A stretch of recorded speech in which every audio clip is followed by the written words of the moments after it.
Quando Pedro fala de Paulo ser mais de Pedro que de Paulo, você já deve ter ouvido essa frase por aí, né? Não sei se eu posso chamar de um ditado popular, mas interessante que quando eu estava lendo o Gálatas 2,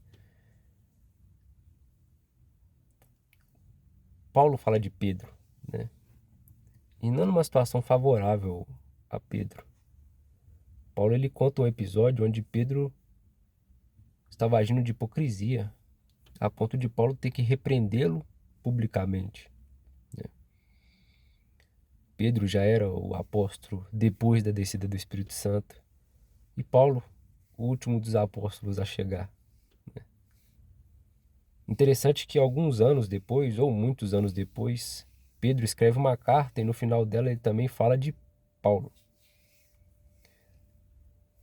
E o que será que Pedro fala de Paulo, né?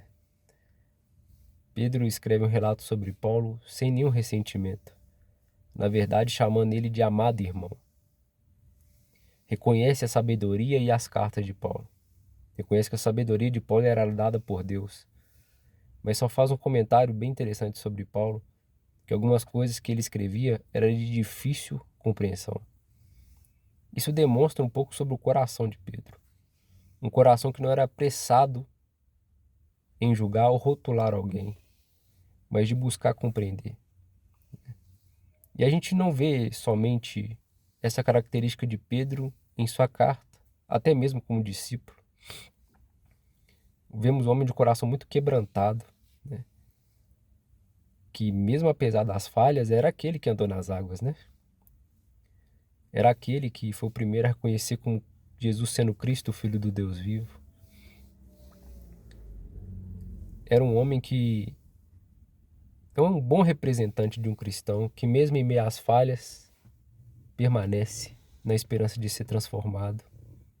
Um cristão não é representado por aquele que menos erra, mas aquele que permanece crendo, né? Então Pedro me inspira muito, né? Assim também como Paulo me inspira muito. Pedro é um exemplo de humildade e amor, enquanto Paulo para mim é um exemplo de firmeza, de propósito, né? Porque Paulo se demonstra como um soldado pronto para defender o evangelho diante de qualquer ameaça.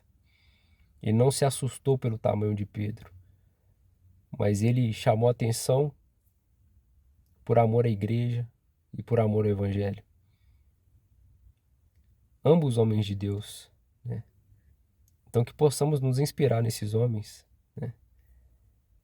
Que deixaram uns rastros aí para a gente observar e aprender. Amém?